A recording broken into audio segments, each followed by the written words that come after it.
தேவனுடைய நாமத்துக்கு மகிழ்வுண்டாகட்டும். அப்போஸ்தலனாகிய பேதுரு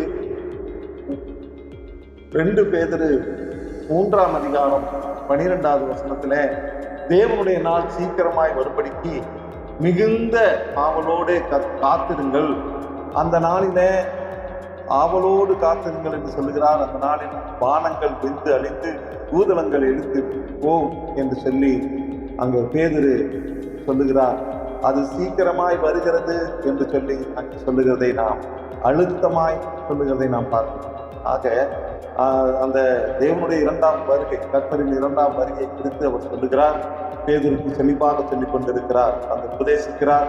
கர்த்தரின் வருகையின் போது நம்மிடத்தில் பரிசுத்தம் நடக்கை மிக அவசியமாயிருக்கிறது.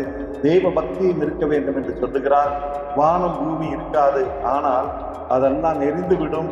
தேவனுடைய பிள்ளைகளுடைய விசுவாசிகளாகிய நாம் மிக ஜாக்கிரதையுள்ளவர்களாய் இருக்க வேண்டும் என்று அங்கே நமக்கு அவர் எச்சரிக்கை கொடுக்கிறார். நாம் மிக ஜாக்கிரதையுள்ளவர்களாய் வாழ வேண்டும் என்பதை அங்கே சொல்லுகிறார்.